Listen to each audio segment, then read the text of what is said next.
Joining us now is Don Trump Jr. How are you? I'm doing well. Yourself? All right, so Frank Luntz gave Hillary the first debate, your father in the next two.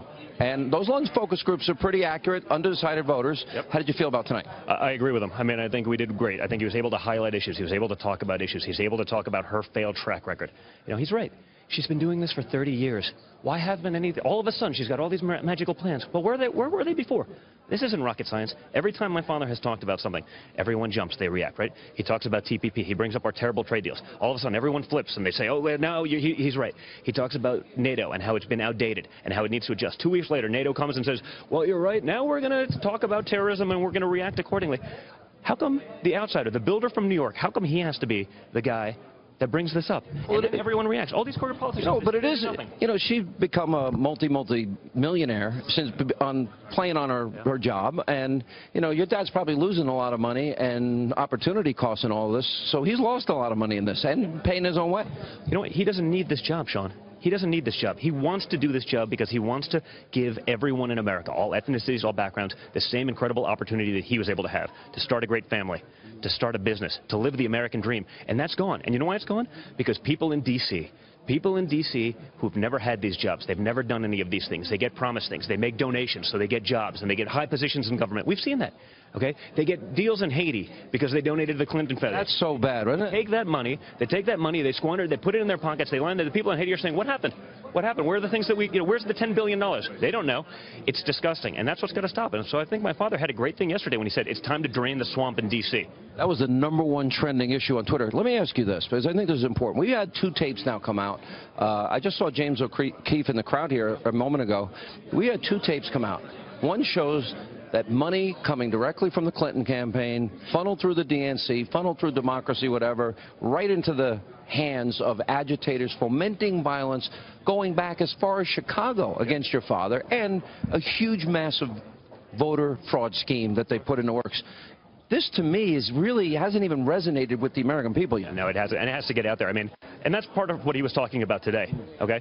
We'll accept a fair result, but we're not going to accept something when they say, we've been doing this for 50 years, we've been busting, we don't play by the rules. The rules only apply to conservatives, apparently, or maybe we're the only ones with the morals to be able to actually comply by them. You know, this stuff's coming out. This isn't pretend. This is undercover video. That's James O'Keefe right over there that did the video. Yeah. He did a great job, and I think, listen, he's doing the American people a great service by highlighting this, because everyone thinks, oh, the system's so honest, no way they would do this. He's seen it at the highest. Could you imagine it? We've been to the White House 350 times doing this. Met with the president 47 times. And they're saying, oh, this never happens. I mean, yesterday, Obama saying, this never happens. Trump should stop whining. It happened.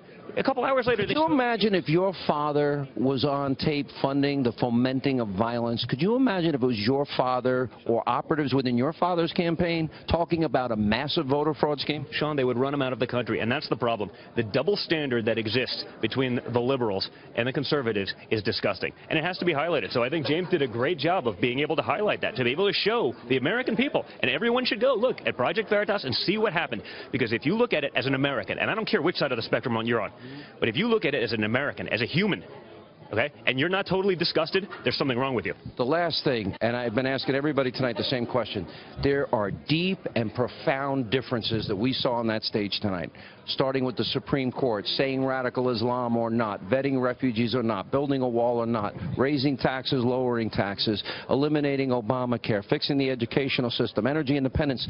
These are deep, profound differences. Do you think the American people understand the degree to which this is a massive choice election? Well, you know, I think they do. The problem is, if you're a Hillary voter, which Hillary are they voting for? Are they voting for the private Hillary, or are they voting for the public Hillary? Well, no. It's out there. There's 2 different standards. No, she said it. And then she said it's okay. So which one are they voting for?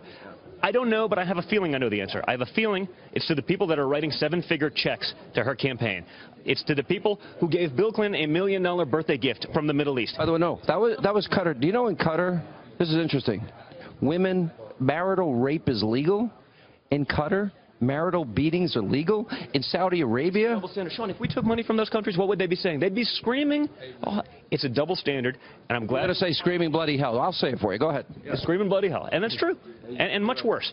Okay? But it's a double standard that people have grown to accept in this country. And that's what we got to point out. We can't accept that anymore. It's not fair, and it shouldn't happen. All right, last question. I was with you and a bunch of young millennials today, and when I mentioned the idea, hey, is Don Jr. one day going to run? Oh, wait a minute. I thought I saw a standing ovation.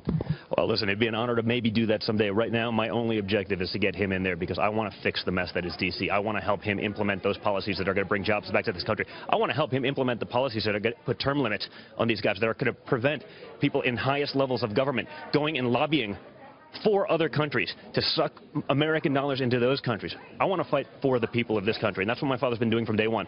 The hardworking men and women who built this country, they need a voice again, and my father's their voice. Don Jr., good to see you.